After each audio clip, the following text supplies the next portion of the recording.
같이 봉독하시겠습니다. 1절부터 18절까지 교독하시겠습니다. 제가 먼저 읽겠습니다.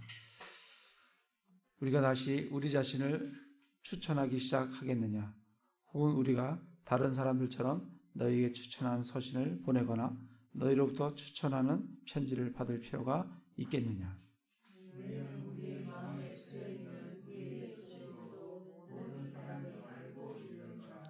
너희는 우리의 사역을 통하여 분명히 드러난 그리스도의 서신인데 이것은 잉크로 쓴 것이 아니요 살아계신 하나님의 영으로 쓴 것이며 또 돌판에 쓴 것이 아니요 육체의 마음판에 쓴 것이라.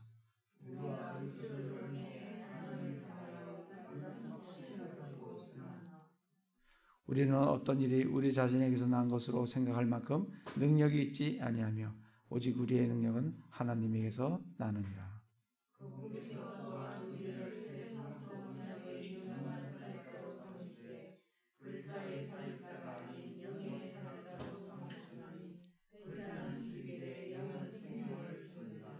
그러나 돌에 써서 새긴 사망의 직무에도 영광이 있어서 이스라엘 자손들이 모세의 얼굴의 영광 곧 없어질 영광으로 인해 그의 얼굴을 똑바로 쳐다보지 못하였거든.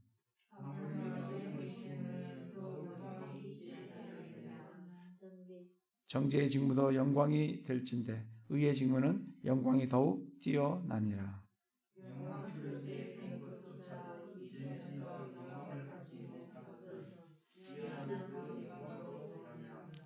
없어진 것에도 영광이 있었을진데 남아있는 것에는 더욱 영광이 있느니라.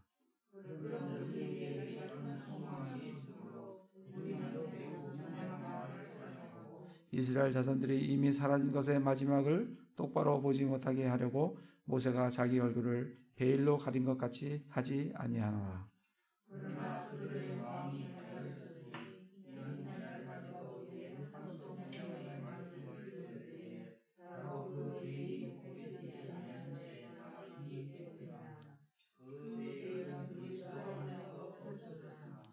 이날까지도 모세의 글을 읽을 때 그 베일이 그들의 마음을 덮고 있도다.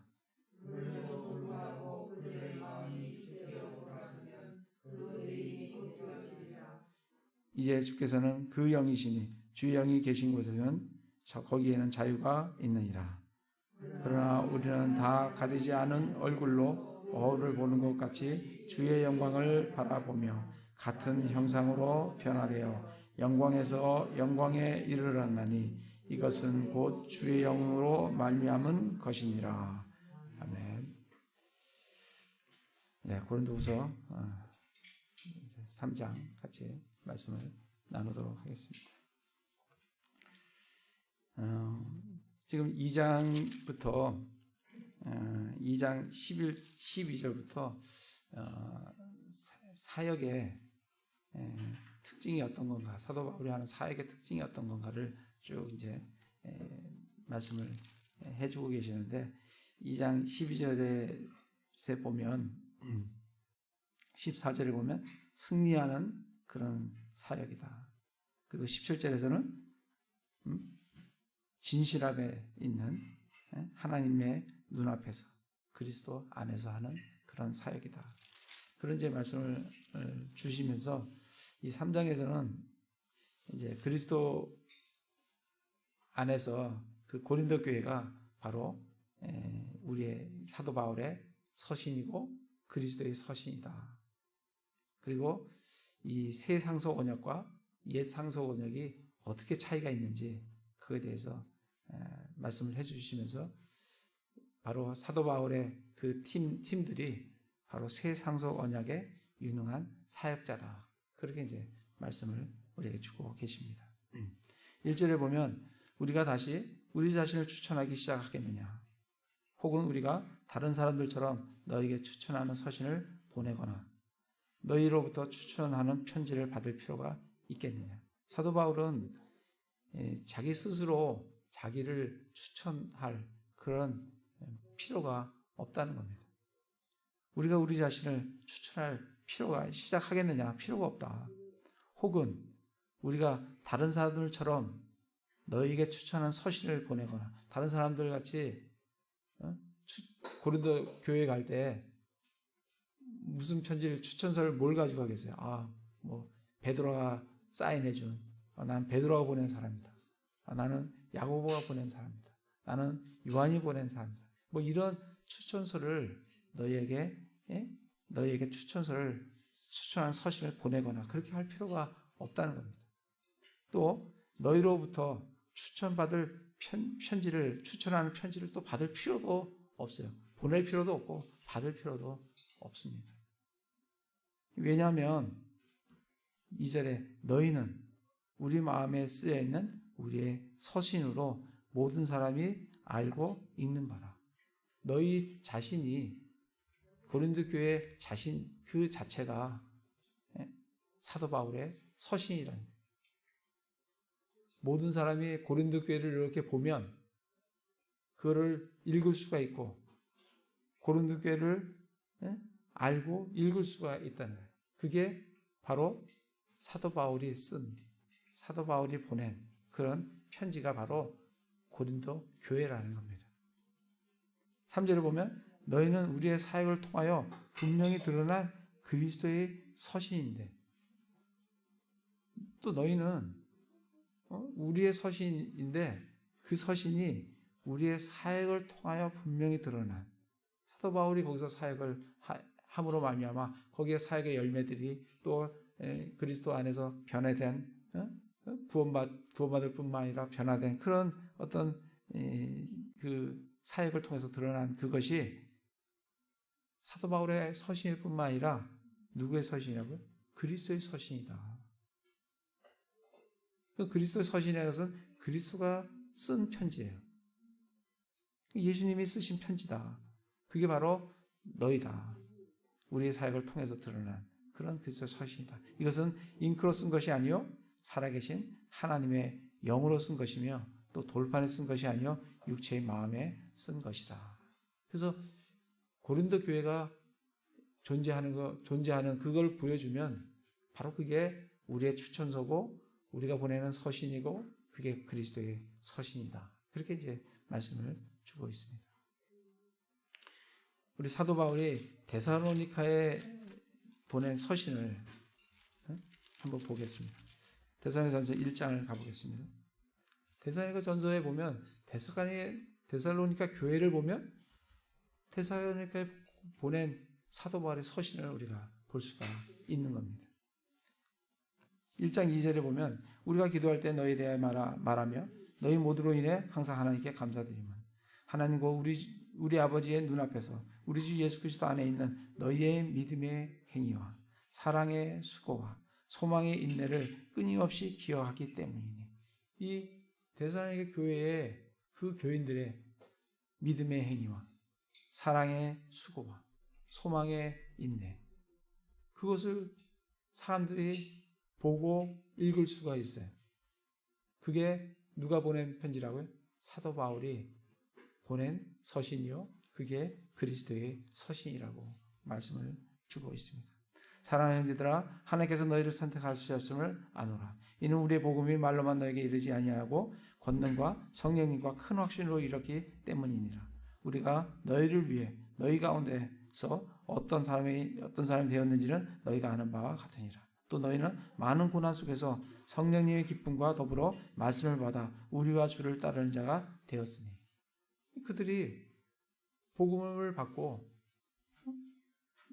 우리와 사도 바울 일행과 그리고 주님을 따르는 그런 자들이 된 것을 보면 그게 사도 바울의 서신이요 그리스도의 서신이라고 말씀을 주고 있습니다. 그러면서 7절에 그러므로 너희는 마게도니아와 아가야에 믿는 모든 자들에게 본이 되었느니라. 본이 되는 서신이에요.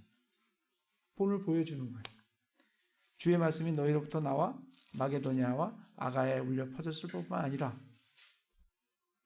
하나님을 향한 너희 믿음이 모든 곳에 널리 퍼졌나니 그러므로 우리는 아무것도 말할 필요가 없노라. 서신을 보내는 거예요. 퍼진 거예요. 그들의 믿음의 행위와 사랑의 수고와 그리고 주님을 따르는 그런 것들이 본이 되어서 그 지역에 널리 퍼지는 편지로 서신으로 가는 걸 볼 수가 있습니다. 9절에 그들이 직접 우리에 관하여 보여주되 우리가 어떤 식으로 너에게 들어갔는지 또 너희가 어떻게 우상을 버리고 하나님께로 돌아와 살아계시고 참되신 하나님을 섬기며 그분께서 죽은 자들로부터 살리신 그분의 아들께서 하늘로부터 오실 것을 기다리는지 보여주나니 이분은 곧 다가올 진노로부터 우리를 건져내신 예수님이시니라. 이런 데살로니가 교인들의 그들의 구원과 그들의 변화된 그 삶이 그 모습이 다른 사람들은 그거를 보고 읽고 그거를 서신으로 보고 읽을 수 있다는 겁니다. 지금도 마찬가지예요. 우리 황은혜 침례교회 우리들도 우리가 매일 매 순간 그리스도의 서신을 우리 삶 속에서 쓰고 있습니다. 여러분 직장에서 또는 가정에서 또 어디서든지 그리스도의 서신을 적고 있는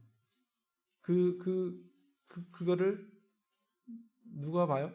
믿지 않는 사람. 우리는 성경을 통해서 믿는 사람들은 성경을 통해서 예수님을 하나님을 이 성경 안에서 만나지만 믿지 않는 사람들은 우리를 통해서 그리스도를 보게 됩니다. 그러니까 우리의 서신이 얼마나 중요한지 몰라요. 내가 매일매일 쓰고 있는 내 삶 속에서 서신이 그 그리스도의 서신이 그렇기 때문에 사도 바울은 그게 있기 때문에 고린도 교회에도 있고 데살로니가 교회도 있고 골로새에도 있고 에베소에도 있고 빌립보에도 있고 그것이 서신이 있는데 내가 너희에게 무슨 추천서가 필요하며 내가 다른 사람의 추천을 받아서 너희에게 보낼 그런 필요가 있겠느냐. 그런 필요가 전혀 없다는 겁니다. 다시 고린도 후서로 와서 그렇게 없어요. 분명히 사역을 3절에 보면 우리의 사역을 통하여 분명히 드러난 그리스도의 서신인 너희가 있다. 이것은 잉크로 쓴 것이 아니요 살아계신 하나님의 영으로 쓴 것이며 잉크로 쓴 것이 아니에요. 우리는 보통 편지를 잉크로 쓰지만 잉크로 쓴 것이 아니다. 잉크로 쓴 것은 지워질 수 있고 없어질 수 있지만 이 서신은 잉크로 쓴 것이 아니고 살아계신 하나님의 영으로 쓴 것이며 또 돌판에 쓴 것이 아니요 육체의 마음판에 쓴 것이다. 그래서 이 서신은 육체적인 것이 아니고 육적인 것이 아니고 영적인 서신이다. 그걸 우리에게 말씀을 해주고 계십니다. 그래서 이걸 특별히 돌판에 쓴 것이 아니고 육체의 마음판에 쓴 것이다. 그렇게 말씀을 우리에게 주고 있습니다. 돌판에 쓴 것은 뭐고?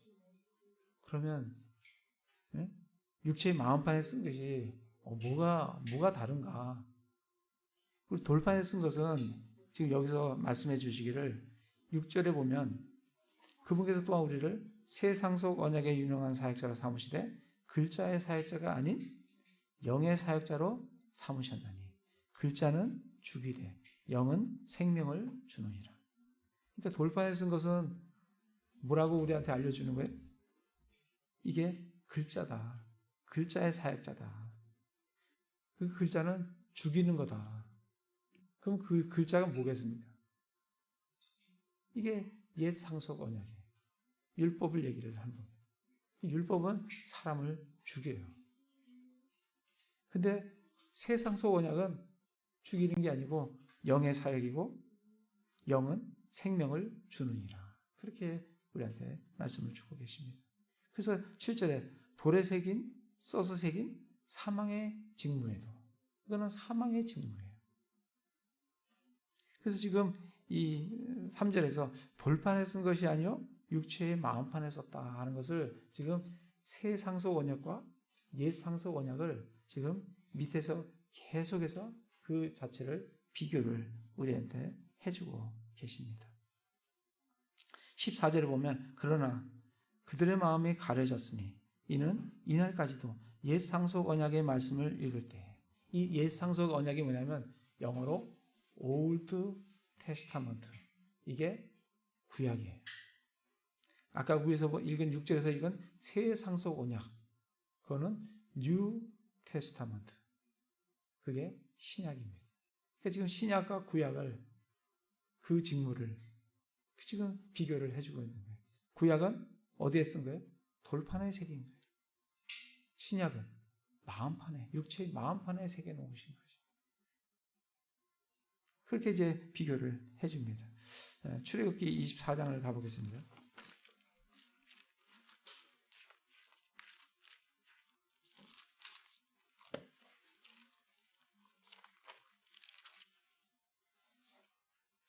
출애굽기 24장 12절 보시면 주께서 모세에게 이르시되 산에 올라와 내게로 와서 거기 있으라.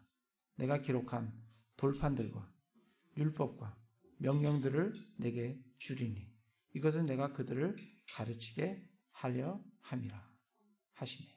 이렇게 말씀을 해주십니다. 하나님께서 돌판에 율법을 적어주셨어요. 모세에게. 지금 사도 바울은 그걸 지금 얘기를 하고 있습니다. 돌에 쓴 것이 아니요. 구약이 아니라 이런 겁니다. 출애굽기 31장을 가보겠습니다. 31장 18절에 보시면 그분께서 시내산 위에서 모세와 대화하는 것을 마치고 증언판 2개를 그에게 주셨는데 그것들은 돌판이요 하나님의 손가락으로 쓰신 것이더라.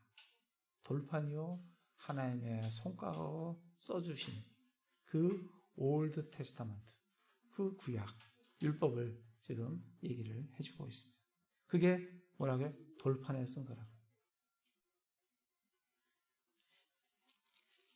예레미야를 한번 가보겠습니다. 예레미야 31장. 근데 하나님께서는 돌판에만 써주시는 게 아니에요. 마음판에도 써주십니다. 예레미야 31장 31절에 보시면 주가 말하노라 보라 날들이 이르리니 내가 이스라엘 집과 유다의 집과 새 언약을 맺으리라. 이거는 이스라엘과 유다의 집과 맺는 겁니다. 우리 이방인들과 맺는 게 아니고 이스라엘과 유다의 집과 맺는 거예요. 이건 뉴 테스타먼트가 아니에요. 이거는 새 언약이에요. 새 상속 언약이 아니고 새 언약이에요. 다른 겁니다. 근데 이제 이 마음에 쓰여진다는 게 어떤 건가를 말씀을 드리기 위해서 드리는 거니까 잘 이해하시기 바랍니다. 이 언약은 내가 그들의 조상들의 손을 잡고 그들을 이집트 땅에서 데리고 나오던 날에 그들과 맺은 언약에 따른 것이 아니니라. 이집트 땅에서 데리고 나올 때 언약은 그건 무슨 언약이에요? 돌판에 쓴 언약이에요. 그 시내산에서 돌판에 써서 주셨다. 그게 아니라는 거예요. 내가 그들에게 남편이었을지라도 그들의 내 언약을 깨트렸느니라. 주가 말하노라. 그러나 내가 이스라엘 집과 맺을 언약은 이제 맺겠다는 거예요. 앞으로. 언약은 이것이니 곧 그날들 이후에 내가 내 법을 그들의 속 중심부에 두고 그들의 마음속에 그것을 기록하여 나는 그들의 하나님이 되고 그들은 내 백성이 되리라. 주가 말하노라. 하나님께서 이집트에서 나올 때 써준 그 돌판에 쓴 그 율법, 그 약속, 이 약속도 있고 그 약속만 있는 것이 아니라 나중에 이스라엘과 유다의 집과 이스라엘 집에 맺을 새 언약이 있는데 그거는 돌판에 쓰지 않으시고 마음판에 적어 주시겠다고 지금 예레미야서에서 약속을 해주고 계십니다. 이 약속이 약속대로 하실 겁니다. 지금 그래서 마음판에 새겨진 하나님께서 돌판에만 적어주신 것이 아니고 마음판에도 새겨주신다고 이미 말씀을 해주셨어요. 히브리서를 가보겠습니다. 히브리서 9장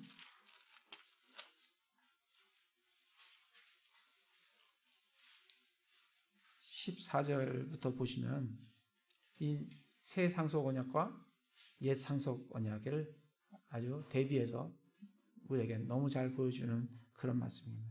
하물며 영원하신 성령 14절입니다. 9장 14절. 하물며 영원하신 성령을 통해 자신을 점없이 하나님께 드린 그리스도의 피는 죽은 행위로부터 너희 양심을 얼마나 더 깨끗하게 하며 살아계신 하나님을 섬기게 하겠느냐. 이런 까닭에 그분께서는 새 상속 언약의 중재자시니 예수님이 새 상속 언약의 중재자시라. 이것은 첫 상속 언약, 이게 옛 상속 아래에 있던 범법들을 구속하시려고 죽으심으로써 부르심을 받은 자들이 영원한 상속의 약속을 받게 하려 하심이라. 상속 영역이 있는 곳에는 또한 반드시 상속 언약하는 자의 죽음이 필히 있어야 하나니. 그래서 예수님은 자신의 죽음으로 새 상속 언약을 맺으셨어요. 그리고 17절에 상속 언약은 사람들이 죽은 뒤에야 효력이 있고 상속 언약을 하는 자가 살아있는 동안에는 아무 힘이 없느니라. 그렇기 때문에 예수님이 십자가에서 죽으신 이유가 이제 신약을 여시는 겁니다. 신약이 효력이 이제 발휘를 하게 되는 겁니다. 18절 이러므로 첫 상속 언약도 피 없이 복원되지 아니하였나니 돌판에 써주신 그 첫 상속 언약, 옛 상속 언약, 그것도 피 없이 되지 아니한 것이다. 모세가 율법에 따라 온 백성에게 모든 훈계를 말한 뒤에 송아지와 염소의 피를 물과 주홍색 양털과 우슬초와 함께 취하여 그 책과 온 백성에게 뿌리며 이르되 이것은 하나님께서 너에게 명하신 상속 언약의 피라 하였고. 그렇게 옛 상속 언약과 새 상속 언약을 지금 대비해서 우리에게 말씀을 해주고 계십니다. 다시 고린도 후서로 와서 그래서 지금 그 말씀을 기억하시면서 3절에 이것은 잉크로 쓴 것이 아니요 살아계신 하나님의 영으로 쓴 것이며 또 돌판에 쓴 것이 아니요 육체의 마음판에 쓴 것이다. 그게 무슨 의미인지 우리가 좀 깊이 묵상을 잘 하시면 좋을 것 같습니다.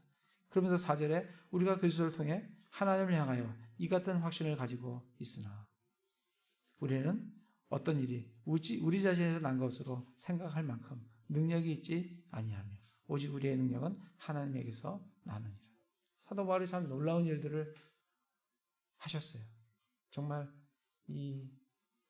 정말 이방인 구원을 위해서 그가 선교 사역을 하고 보면 정말 너무 놀라운데 사도 바울은 뭐라고 얘기하냐면 이런 것들이 우리 입장에서 난 것으로 생각할 만큼 자기에게 능력이 없다는 거예요. 오직 우리의 능력은 하나님에게서 나느니라. 물 주고 심고 물 주는 사람들이 있지만 자라나게 하시는 분은 하나님이세요. 사도 바울이 하나님과 함께 사역을 했지만 그 능력을 주시는 분은 자신이 아니고 하나님에게서 그 능력이 나온다고 지금 고백을 하고 있습니다. 6절에 그분께서 또한 우리를 새 상속 언약에 유능한 사역자로 삼으시되 하나님께서는 사도 바울을 사도 바울뿐만 아니라 우리를 그랬으니까 사도 바울뿐만 아니라 사도 바울의 그 팀을 또 넓게 좀 하면 정말 구원받은 성도들을 하나님께서는 뭐로 삼으시냐면 새 상속 언약에 유능한 사역자로 삼으신다.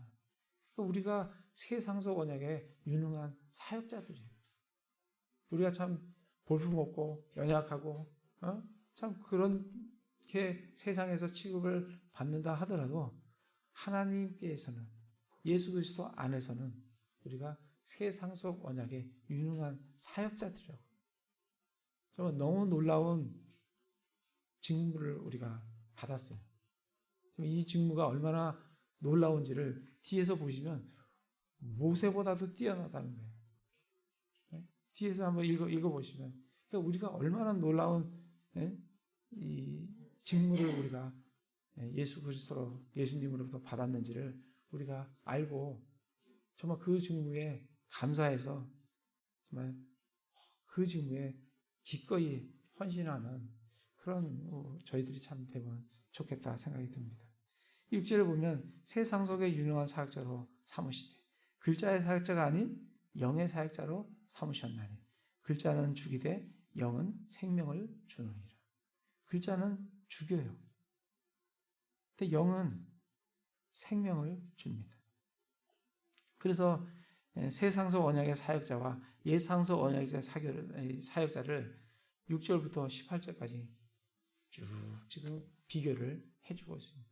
어떤 차이가 있는지, 어떻게 다른지 이걸 보면서 저도 참 정말 놀라운 직무를 주셨구나.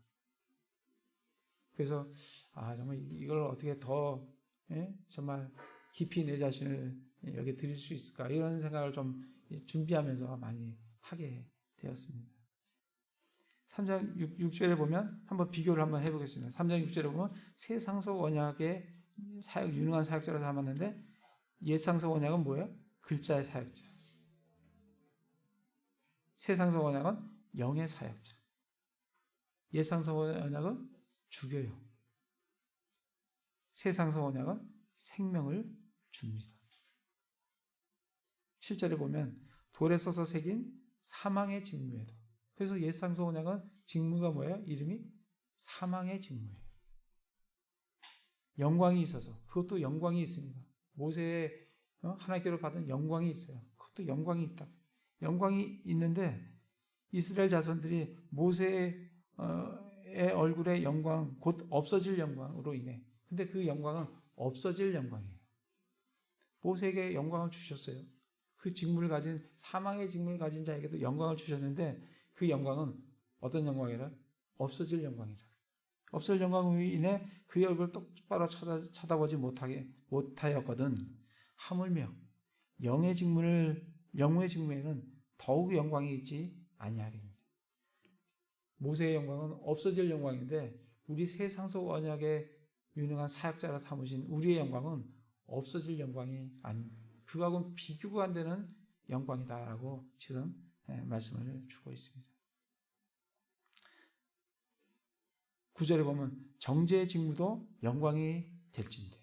아까 사망의 직무, 정죄의 직무 이렇게 됩니다. 거기에도 뭐가 있다고요? 영광이 있다고요. 영광이 된다고요. 그런데 의의 직무는 영광이 더욱 뛰어나죠. 이 상서 언약은 뭐야? 의의 직무라고. 사람을 의롭게 하는, 정죄하는 것이 아니라 사람을 의롭게 하는 그 직무. 그 직무는 영광이 더욱 뛰어나다. 비교가 안 될 만큼 뛰어나다. 없어질 것에도 영광이 있었을진데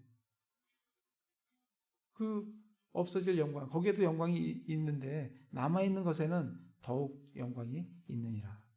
그런즉 우리에게 이 같은 소망이 있으므로 우리는 매우 분명한 말을 사용하고 우리들은 분명한 말을 사용합니다. 새 상서 언약을 가진 자들은 분명한 말을 사용하는데 13절에 이스라엘 자손들이 이미 사라진 것의 마지막, 이 사라질 영광이잖아요. 사라질 것의 마지막을 똑바로 보지 못하게 하려고 모세가 자기 얼굴을 베일로 가린 것 같이 하지 아니한다. 모세는 자기에게 얼굴에 나타난 그 영광이 사라질 것을 알아요. 그래서 이스라엘 자손들이 그걸 똑바로 쳐다보지 못하도록 사라질 영광이니까 얼굴을 가린 채 얘기를 한다는 겁니다. 근데 우리는 그렇게 하지 않는다. 왜? 우리의 영광은 사라질 영광이 아니기 때문에 우리는 분명하고 확실한 하나님의 말씀을 가지고 말을 한다는 겁니다. 그런 차이가 있다는 거예요. 14절에 보면 그러나 그들의 마음이 가려졌으니 이는 이날까지도 옛 상서 언약의 말씀을 읽을 때 바로 그 베일이 벗겨지지 아니한 채 남아있기 때문이라. 그 베일은 그리스도 안에서 없어졌으나 이스라엘 사람들은 지금 마음이 가려져 있어요. 그래서 옛 상서 언약을 읽어도 거기에서 사실은 율법이 그리스도로 인도하는 선생이잖아요. 예전에 몽학 선생으로 표현해. 그리스도로 인도해주는, 예표들을 해주는 그런 율법 말씀인데, 마음이 가려져 있기 때문에 그거를 알 수가 없다는 거예요. 옛 상서 언약 읽을 때 바로 그 베일이 벗겨지지 아니한 채 그대로 읽으니까 그 옛 상서 언약에서 예수 그리스도를 발견하지 못한다. 그 베일은 그리스도 안으로 들어오면 그 안에서 없어졌어요. 지금 그 얘기를 하고 있는 겁니다. 15절에 이날까지도 모세의 글을 읽을 때, 돌판에 새겨진 율법을 읽을 때에 그 베일이 그들의 마음을 덮고 있도다. 그럼에도 불구하고 그들의 마음이 주께로 돌아서면, 예수님께로 오기만 하면, 신약으로 들어오기만 하면 그 신약의 새 상속 언약을 이해를 하고 예수 그리스도를 알기만 하면 그 베일은 벗겨지리라. 그렇게 이제 말씀을 해주고 계십니다. 17절에 보면 이제 주께서는 그 영이시니 주 영이 계신 곳에는 거기에는 자유가 있나이다. 새 상속 언약에는 자유가 있어요. 옛 상속 언약에는 구속이 있습니다. 18절에 그러나 우리는 다 가리지 않은 얼굴로 거울을 보는 것 같이 주의 영광을 바라보며 같은 형상으로 변화되어 영광에서 영광에 이르렀나니 이것은 곧 주의 영으로 말미암은 것이니라. 우리가 주님의 영광으로, 영광스러운 모습으로 다 되어진다라고 말씀을 해주고 계십니다. 그래서 지금 이 3절부터 쭉 이제 계속 얘기하는 게 돌판에 쓴 것과 마음판에 쓴 것, 새 상속 언약과 옛 상속 언약이 어떻게 다른지, 어떻게 새 상속 언약이 정말 옛 상속 언약의 직무보다 얼마나 뛰어난 건지 그거를 지금 말씀을 해주고 계십니다. 그래서 옛 상속 언약의 직무를 여기서는 사망의 직무요, 또 뭐라고 그랬습니까? 9절에 보면 정죄의 직무요, 이렇게 지금 말씀을 해주고 계십니다. 왜 그러냐면 로마서에 한번 가보겠습니다. 로마서, 왜 구약의 직무가, 율법이 사망의 직무고 정죄의 직무인가? 로마서 3장 19절 20절. 율법도 하나님의 말씀이고 그리고 새 상속 언약도 하나님의 말씀이에요. 동일하게 하나님의 말씀입니다. 19절에 보면 이제 우리가 알거니와 율법이 어떤 것들을 말하든지 그것은 율법 아래에 있는 자들에게 말하나니 이것은 모든 입을 막아 온 세상이 하나님 앞에서 유죄가 되게 하려 함이니라. 그러므로 율법의 행위로는 어떤 육체도 그분의 눈앞에서 의롭게 될 수 없나니 율법으로는 죄를 알게 되느니라. 율법을 주신 목적이 죄를 알게 해주는 거예요. 죄 문제를 해결해 주는 것이 아니라 죄를 알게 해주는 거예요. 그렇기 때문에 그 죄를 알게 해주고 어떻게 돼요? 그리고 사망의 죄의 삭은 뭐예요? 죄의 삭은 사망이에요. 그러니까 율법을 알게 해주면 내가 사망에 이를 수밖에 없는 존재구나 그런 것을 알게 해주는 사망의 직무라고 우리에게 말씀을 해주고 있습니다. 로마서 7장을 가보겠습니다. 7장 7절에서 12절 말씀을 보시면 7절에 보면 그러면 우리가 무슨 말을 하리요? 율법이 죄냐? 율법이 우리를 사망에 이르렀다고 해서 그게 죄냐? 죄가 아니라는 거예요. 결코 그럴 수 없느니라. 오히려 율법을 통하지 않고는 내가 죄를 알지 못하였으리니 율법이 너는 탐내지 말라 하지 아니하였다면 내가 탐욕을 알지 못하였으리라. 율법을 통해서 율법을 통하지 않고는 내가 죄가 뭔지를, 어떤 것이 죄인지 어떤 것이 죄가 아닌지를 율법을 통하지 않고는 알 수가 없다는 겁니다.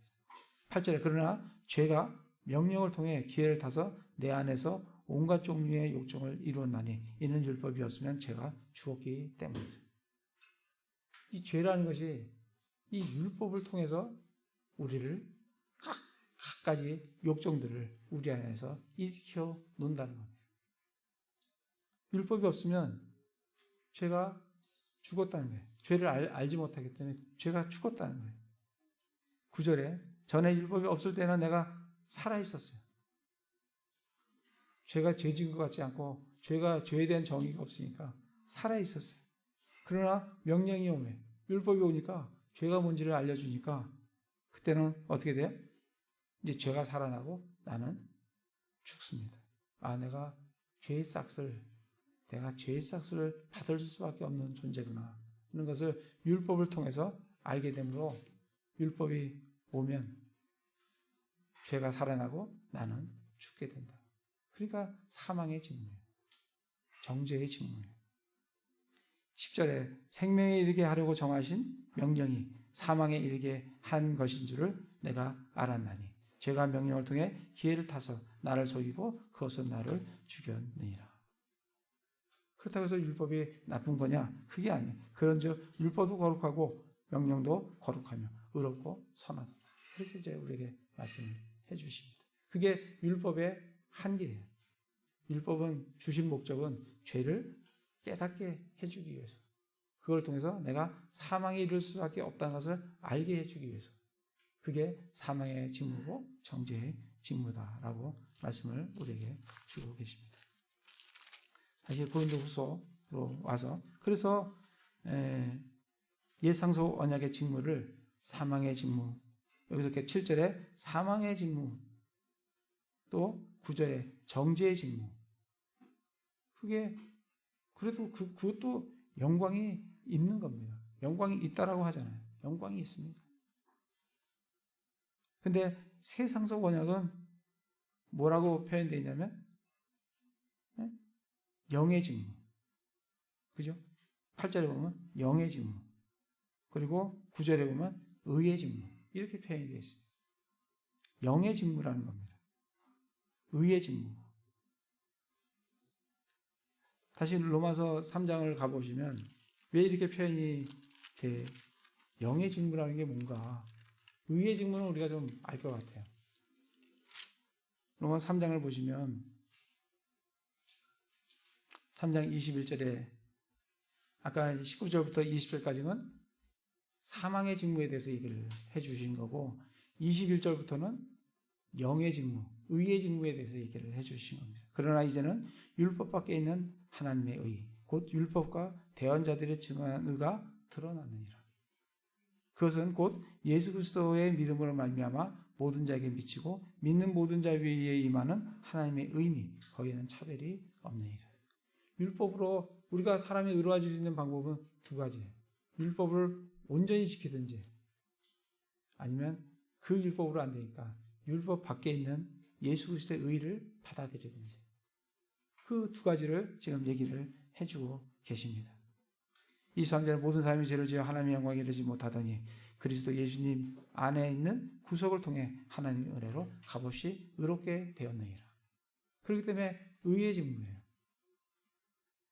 예수 그리스도의 의를 전하고 그 예수 그리스도의 의이신 예수님을 받아들이는 그 사람들도 의롭게 되는 그런 의의 직무를 지금 새 상속 언약의 사역자다. 그렇게 이제 의의 직무로 말씀을 해주고 계십니다.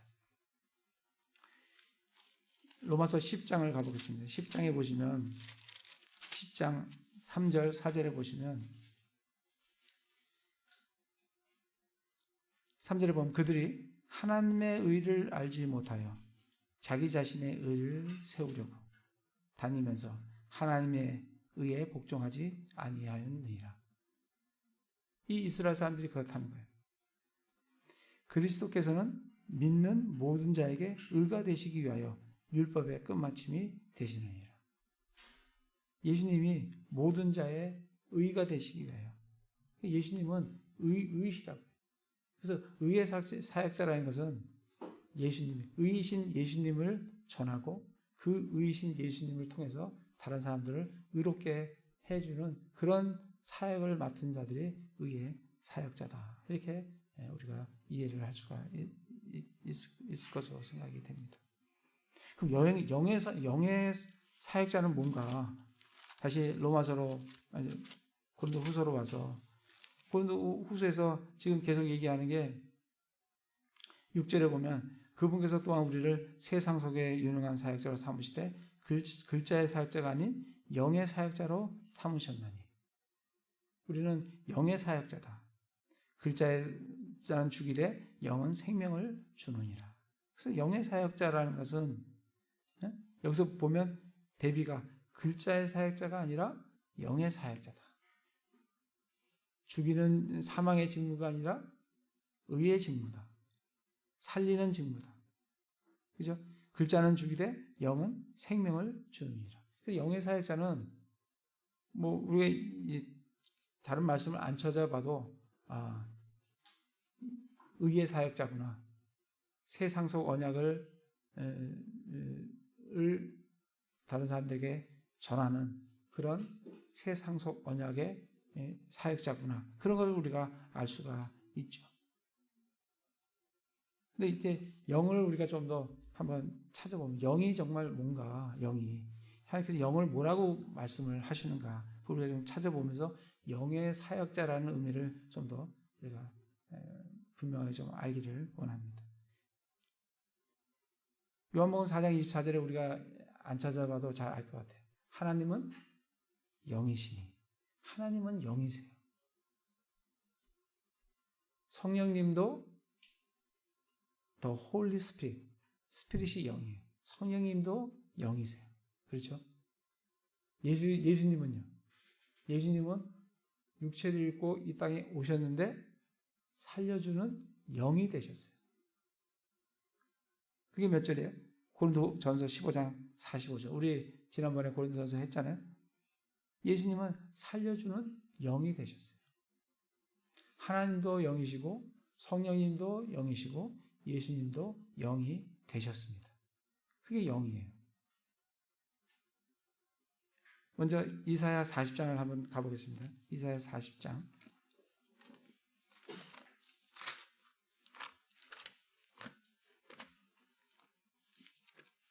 지금 영에 대해서 하는 겁니다. 이사야 40장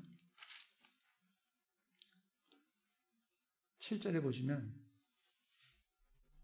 풀은 마르고 꽃은 시드나니 이는 주의 영이 그것들 위에 불기 때문이라.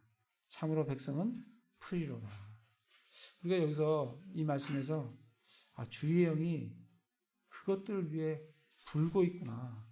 이 바람과 같은 그런 거를 우리가 이 구절에서 알 수가 있잖아요. 주의 영이 그것들 위에 불기 때문이다.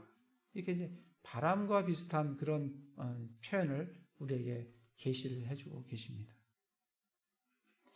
에스겔 가보겠습니다. 기억하시고 에스겔 37장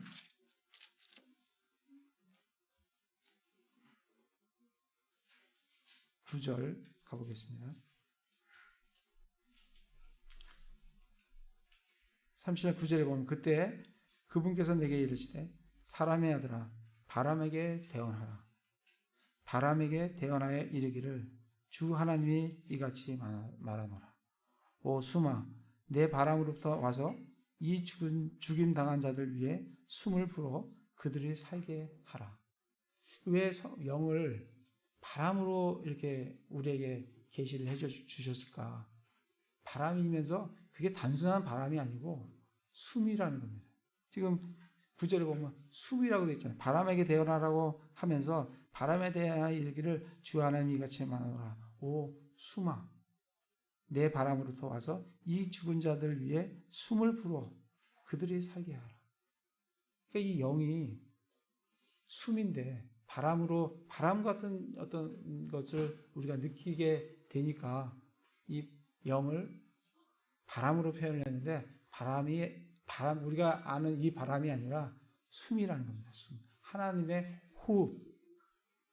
호흡이 마치 바람과 같이.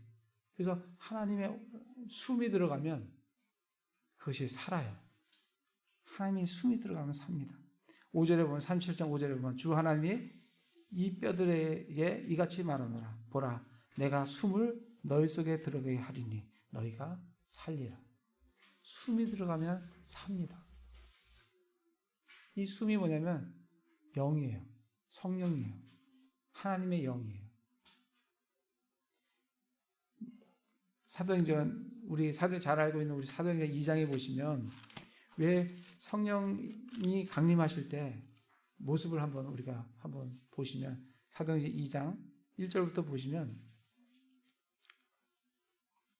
오순절 날이 충만히 임하였을 때 그들이 다 한 마음이 되어 한 곳에 있더라. 갑자기 하늘로부터 급하고 강한 바람소리 같은 소리가 나고 그들이 앉아있던 온 집안에 그것이 가득하며 또 불의 혀같이 갈라진 것이 그들에게 나타나니 그들 각 사람 위에 앉더라. 그들이 다 성령님으로 충만하여 성령께서 그들에게 말하게 하시는 대로 다른 언어들을 말하기 시작하더라. 그래서 성령님이 나타나실 때, 임하실 때 이 바람의 모습과 늘 같은 그런 걸로 우리가 계시되어지고 있어요. 그게 숨이라는 겁니다. 창세기 2장을 가보겠습니다. 그래서 지금 영이 들어가면 삽니다. 하나님의 영이 들어가면 살아요. 창세기 2장 7절에 보면 주 하나님께서 땅의 흙으로 사람을 지으셨어요. 이 지으셨는데 아직까지 생명이 없어요. 지으시기만 지으셨지. 근데 생명의 숨을 그의 콧구멍에 불어넣으시니까 사람이 살아있는 혼이 됩니다. 생명의 숨을 불어넣으니까 지금 살아요. 이 숨이 하나님의 영입니다. 그 영을 불어넣으니까 살아요. 아까 계시록에서 에스겔서에서 우리가 읽었지 않습니까? 숨아 불어넣어서 살게 하라고 말씀을 해주지 않습니까? 욥기에 가보겠습니다. 욥기 33장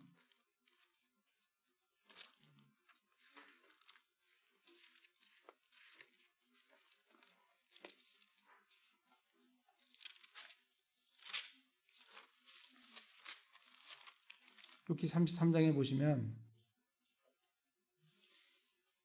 4절에 보면 하나님의 영께서 나를 만드셨고 하나님의 영께서 나를 만드셨다고 말씀해 주십니다. 전능자의 숨이 내게 생명을 주었느니라. 하나님의 영께서 나를 만드셨고 하나님의 영, 숨이 내게 생명을 준다는 겁니다. 그래서 하나님의 숨, 성령이 들어가면 죽었던 게 살아나요. 욥기 27장을 보겠습니다. 욥기 27장 3절에 보면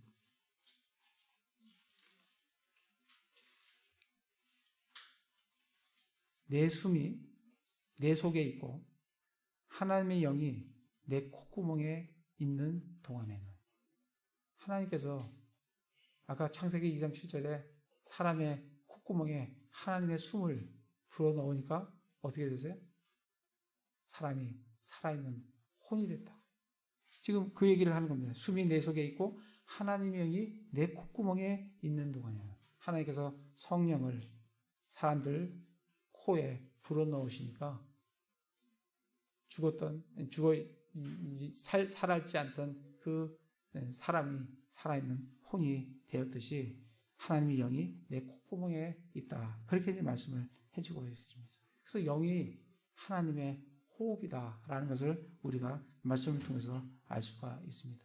근데 이 하나님은 자신의 호흡을 어디다 불어넣으시냐면 하나님께서 성경에 말씀에 불어넣으시면 그게 성경이 돼요. 디모데후서 3장 16절 우리 잘 아는 말씀이잖아요. 디모데후서 3장 16절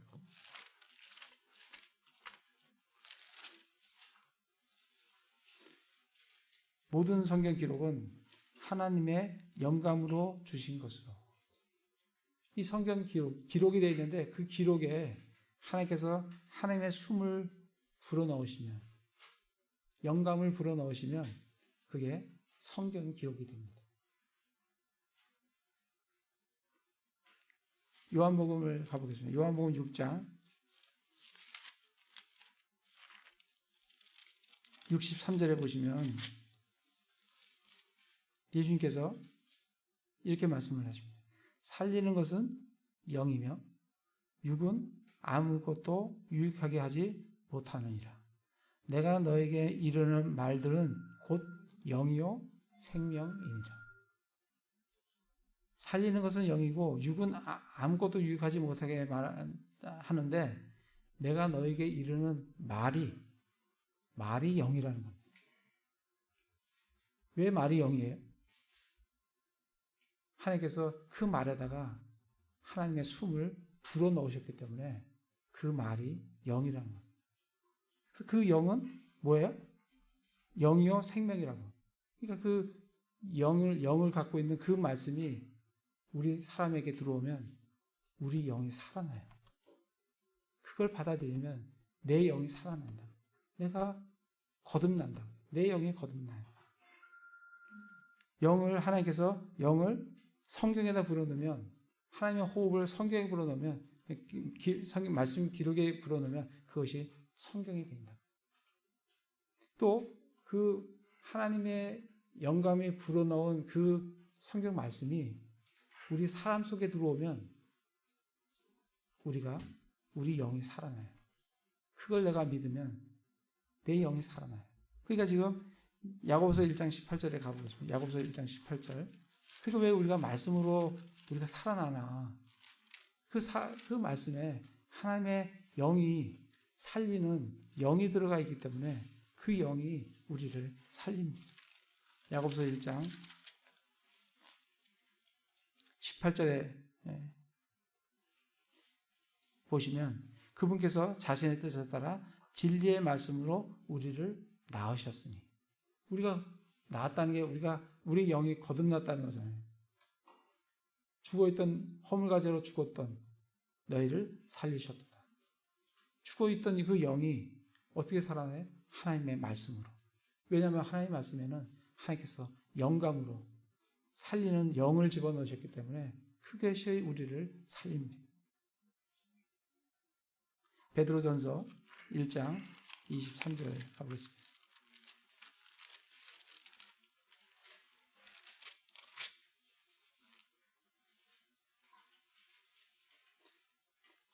(1장 23절에) 보면 너희가 다시 태어난 것은 썩을 씨에서 난 것이 아니요 썩지 않을 씨에서 난 것이니 살아있고 영원히 거하는 하나님의 말씀으로 된 것이라. 우리가 다시 태어난 것, 우리의 영이 거듭난 게 뭐로 됐다고요? 썩지 아니할 씨에서 난 것이니 살아있고 영원히 거하는 하나님의 말씀으로 되었다. 하나님께서 말씀에다가 하나님의 영을 불어넣으셔서 그 영이 있는 그 말씀이 우리를 살립니다. 영은 살리는 거예요. 그래서 하나님께서 호흡을 성경에도 불어넣고 성경에 불어넣은 그 성경이 우리 안에 들어오면 우리를 또 살립니다. 예수님은 살려주는 영이라고 말씀을 하셨어요. 성령님은 하나님의 숨이 성령이라고 요한복음 2장 20장 22절에 말씀을 해주셨습니다. 다시 말하면 영의 직무라는 것은 하나님의 숨인 성령을 통해서 성령의 힘으로 예수 그리스도를, 하나님께서 불어넣으신 성경 말씀을 믿지 않는 자들에게 들려주어 그들이 성령님을 통해서 그들의 영이 거듭나게 하는 그런 직무를 가진 사람을 뭐라고 한다고요? 영의 직무를 가진 사람이다 라고 지금 고린도후서에 영의 직무, 그 말씀을 우리에게 해주고 계십니다. 그래서 영은, 내가 이르는 말이 영이요 생명이다. 그래서 영의 직무는 살리는 직무고 의의 직무고 세상서 원약의 예수 그리스도를 전하는 직무가 영의 직무다라고 우리가 알 수 있다라고 말씀을 드리겠습니다. 그래서 다시 고린도후서 3장에 와서 정말 우리 사도 바울을 하나님께서 뭐로 삼으셨냐면 세상서 언약의 유능한 사역자로 삼으셨어요. 이것은 모세가 누릴 수 있는 영광하고는 비교가 안 되는 영광이에요. 이거는 모세가 했던 사망의 직무, 정죄의 직무가 아니라 생명의 직무, 의의 직무, 살리는 직무예요. 없어질 영광이 아니라 영원히 있을 영광의 직무예요. 그래서 고린도후서 4장 17절에 보면 우리가 잠시 받는 가벼운 고난이 우리를 위해 훨씬 더 뛰어나고 영원한 영광의 무거운 것을 이루느니라. 우리는 보이는 것을 바라보지 아니하고 보이지 아니한 것을 바라보나니 보이는 것들은 잠깐 있을 뿐이나 보이지 아니하는 것들은 영원하니라. 그래서 정말 여러분 뭘 선택을 하시겠어요? 이 짧은 인생에서 여러분 뭘 위해서 사시겠어요?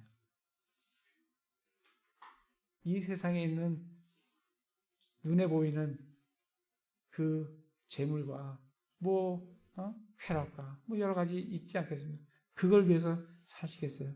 아니면 하나님께서 우리를 뭐로 삼아 주셨다고요? 세상 속 언약에 유능한 사역자로 삼아 주셨다고요. 그 영광이 얼마나 큰 건지 알면 내 삶을, 내 이 인생을, 이 짧이 얼마 남지 않은 이 인생을 내가 어디다 드리며 어떻게 살아야 될지 그 선택을 분명히 우리가 해야 될 줄로 생각합니다. 저도 거기에 더 합당한 선택을 하고 싶어요. 그래서 정말 형제자매들도 정말 이 말씀 3장을 말씀을 깊이 묵상해 보시면서 내가 이 짧은 시간을 어디다 드리며 살아야 될지를 분명하게 결심하며 결정하며 그리고 그것을 드리며 실행하며 살아가는 형제자매들 다 되시기를 기도를 드립니다. 네, 제가 기도하겠습니다.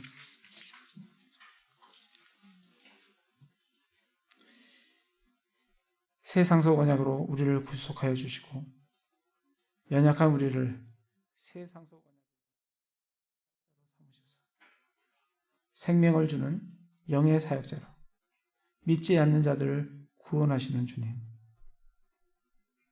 이 사역의 영광이 없어질 모세의 영광과는 비교가 안 된다는 그러한 영광임을 기억하고 우리가 기꺼이 헌신하는 그런 삶을 살게 하여 주시옵소서.